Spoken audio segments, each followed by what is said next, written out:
All right, team, what's going on? Good afternoon. Welcome aboard to our weekly recap. My name is Carlos Garcia.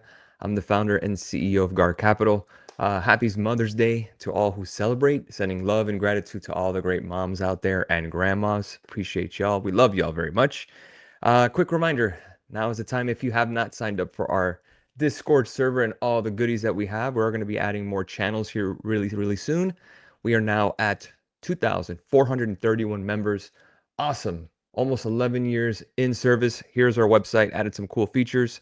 Articles. So if you are someone that doesn't have time to watch videos, keep an eye here on the Sunday edition of the market recap. All the good stuff that you guys want to read and information that pertains to the markets, recapping our options week and our futures week as well. If you guys want details, it's all on our website. Feel free to take a look. www.gar.capital is the website. Make sure to check it out and sign up for our services as well.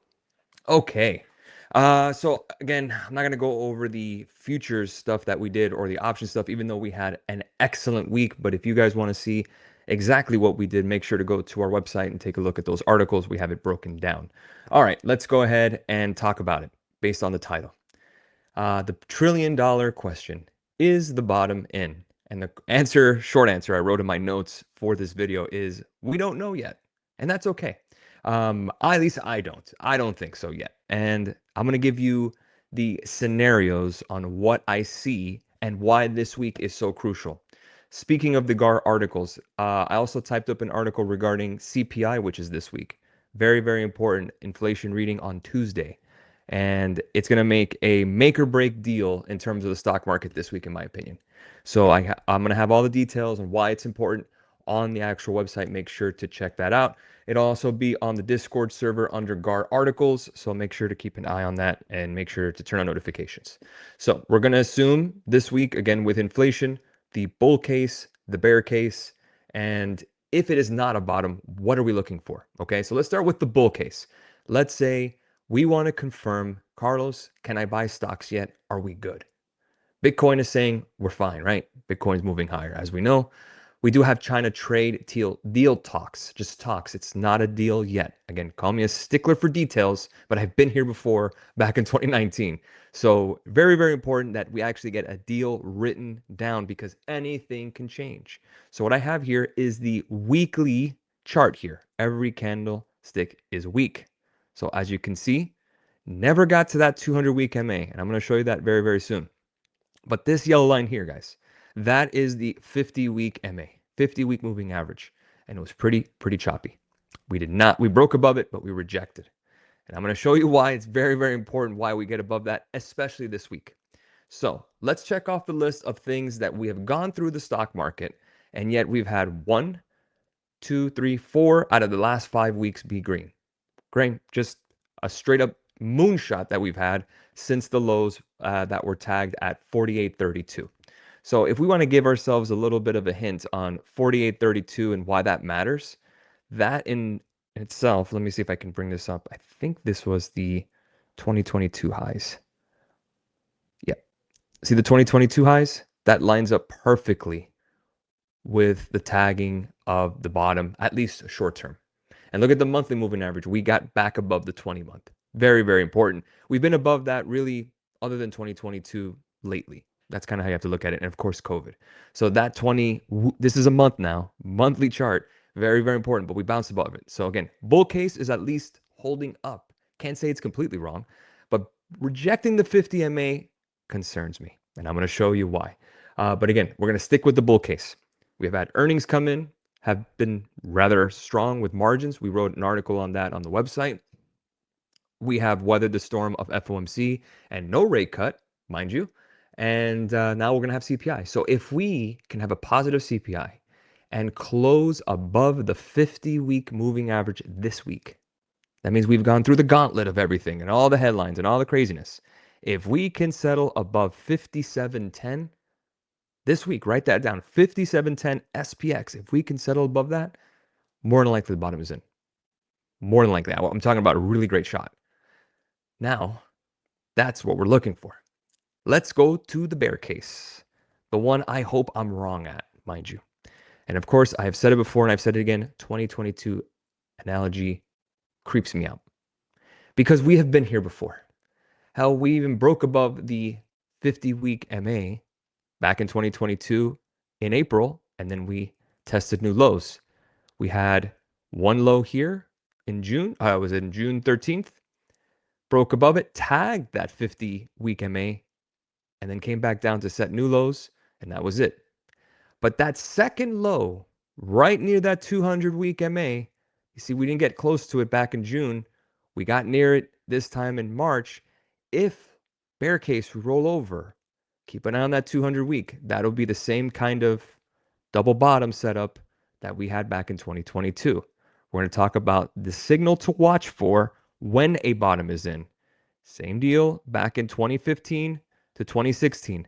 Hit a bottom, rejected the 50-week MA, as you could see, and then came back down and tested the 200. The 200-week MA, barring any kind of crises, financial crisis, you can see we just completely sliced it, and COVID. That was pretty much the only times that we've had that test of the 200-week MA and just broken below it. We're not even below that yet. That would be 4,700. And if we get there, that'll actually add the pressure to actually get a deal done. And that would actually, in my opinion, confirm the lows. It would be considered a double bottom, 1, 2, 1, 2, 1, 2, as you can see. And then we would go higher. But again, the bear case is we reject the 50-week MA, which is that yellow line here. And we fail to reclaim what? The 200-day moving average. Again, I'm a stickler for that. Then Paul Tudor Jones says, nothing good happens below the 200-day. Remember, 5,700 SPX, that's the 200-week. Then you have the 5,750 level is the 200-day. That could be a double top if we are not careful, if it's a bear case. But if we can get and settle above 57.10 this week, that is the 50, even better if we get above 57.50 and close above there on Friday, because that'll break the 200-day moving average and the bottom would be in. That would be spectacular. Absolutely spectacular. Without any added, fiscal assistance or Fed cuts or anything. That's a good sign. And remember, we're still on a death cross on the daily, so we definitely want to keep an eye. The idea to me is still the 2022 analog, that 50-week MA. This week, we will have our answer, in my opinion. This week, we will know if a bottom is in or we're about to roll over 2022 style. So, again, we're looking for that 200-week MA. If we roll over, that'll consider a double bottom, kind of like 15-16, 22-23, and 08-09, and then it would bounce off the 200-day. This 200-week, this is the absolute crucial level, 4,700. That is probably more than likely where we're going to go if we roll over again. That'll be your buy area right there. Not very often do you get a second chance at a really great price, but as you can see here, 2022, 2023, 15-16, and again 08-09, there was 2 opportunities there. Or is this basically just a COVID fall and we flush right away, or 2018, 2019 type? Both were during the Trump administration too, so kind of use that as a backlog or background, let's just say. But again, that's what I'm looking for. So I will know by then, by this week, if the bottom is in or we have more to go. So again, the CPI deal is very, very crucial. Very, very crucial to the week. That is on Tuesday. Let me see if we can bring up Forex Factory here and see how the week is coming along. All right, we're going to bring up SPX on the daily. I got so much stuff here. Bear with me a second. We're going to go this week. Great. All right, here we go. Let's minimize this a little bit. This is too much. It's so bright. Sorry. There we go. Core CPI on Tuesday. Very, very, very, very, very important. 0.3% is the forecast. Again, I break this down on our article that we're going to have posted, I believe, either tonight or tomorrow. But it will be before CPI, obviously. PPI will be on Thursday, and core retail sales as well. So we're going to keep an eye on that. Fed Chair Powell's going to speak on Thursday. Pretty important. Maybe it gives us a chance to save that 50-week moving average if, let's say, for example, we were to soar. Maybe that could be a backstop. Who knows? University of Michigan consumer sentiment. Again, that is very political, and that's very, everyone hates themselves. I don't know if it's as bad as people are surveyed saying, but again, it does affect markets, so we'll keep an eye, but I'm not putting too much weight on it. All right, let's talk about the names that I talked about last week, where Carlos was right and where Carlos was wrong. Let's start with Palantir last week. I was bearish Palantir last week, post earnings. What did we do? We played calls after earnings, which was beautiful. Above 113, we got that, and then we broke out, and now we're fading a little bit. Technically speaking, was I right? Yeah, because Palantir was down for the week. So, like I said, that's where I would look at Palantir, that possible double top on the daily. If you want to go back to the video, you can see it. We still have a gap to fill here at 120, 125. If the bulls can defend this level around 110, that trend line, that would be great. My target was $100 a share. There's still a gap fill there at 96.69. That's my price target, really around $100. I may have been just $5 away from a really great dip buy, but unfortunate that we didn't get it. But Palantir, at least I was correct on being a bear. Disney, where Carlos was wrong. Yes, Disney soared, absolutely soared. So you could see here was the earnings date on the 7th, and we got to 105. $100 was kind of a target in terms of a magnet, but a downside trend line finally broke out. So Disney, I did not trade that, but awesome to see that they moved higher. Let's take a look at Coinbase on the daily. Anything special? No, nothing. Did not do much. You could see just pretty much a sideways action. So that was rather neutral, but it is setting up an inverse head and shoulders. I'm pretty sure Coinbase will go higher on Monday. Why? Because crypto is moving higher, Bitcoin. So let's wait for 225 or so, 225.50. That's your 200-day moving average. If we break that, then we are definitely going to go higher. We can target 250 to 260 calls, maybe even the 300s. And again, you don't have to get to 300 to catch that. So Coinbase, that could possibly be on the watch list since we're post earnings. AMD, yes. Did we get AMD right? And so far, it has been. It was green for the week post earnings, was right around 98, now trading at 102. Not exactly a huge move, but I still expect AMD to fill that gap here at 108.67. So yeah, I guess I was right on that one. Coinbase chopped around, Disney soared, I got that wrong. AMD went higher, I got that right. Let's take a look at Shop. I said neutral. What does Shopify do? Shopify reported, yeah, I guess downward action. Got as high as 95 and 91. Yeah, what, $4, $5 range? I guess I got that right in terms of neutral. No real edge there. Let's see if we get above 100, and then we can play calls on this breakout. Possible inverse head and shoulders. Keep an eye on Shop above $100 a share. And that's where Carlos was right and where Carlos was wrong. Let's take a look at three stocks I am watching this week that are reporting earnings. Number one will be Walmart. Walmart reports, let me see the date.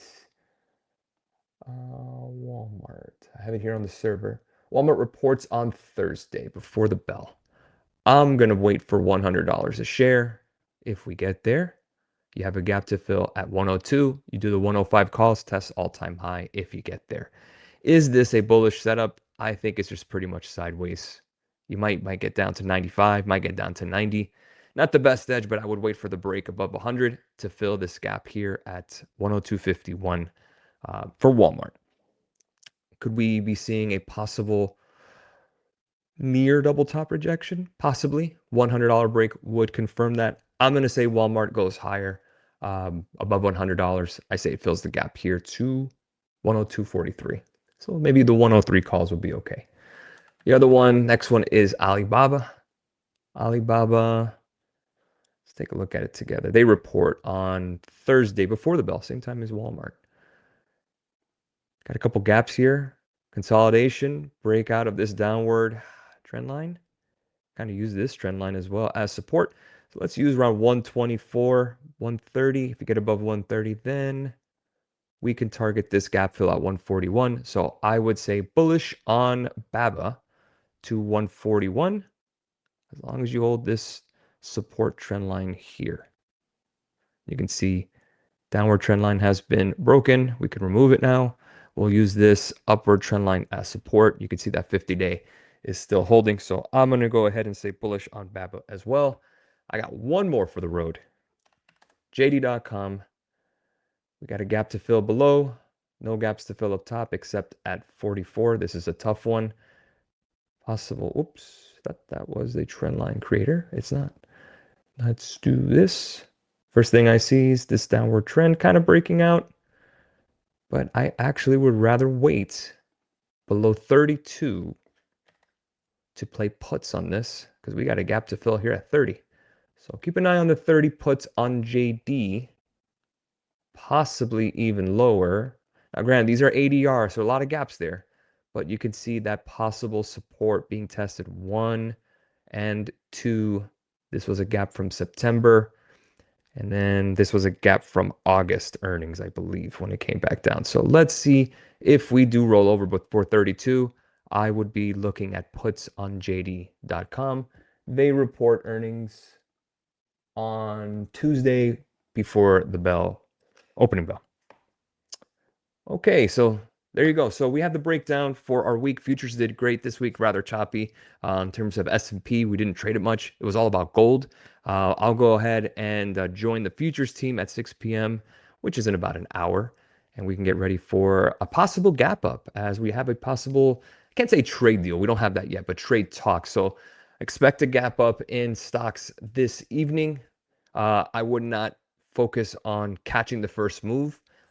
May have get that gap fill right away. So keep an eye on ES. We may break above 57.20 immediately. If we do, 57.41 is your resistance. If you are looking at gold, yes, I am still looking at gold as a short. We are breaking down this trend line. I think we get down to 3,300. Futures traders, I will be with you at 6 p.m. Watches and charts, we'll have the watches for the week posted here shortly. So make sure to take a look at that here on our server on Discord. And I'm already getting questions. Have a great rest of your weekend. Thank you so much for joining me this evening. Let's make it a great week. Make or break week, CPI week. This is when we'll know the bottom is in. Have a great rest of your evening. I will see you for next week's video. Cheers all.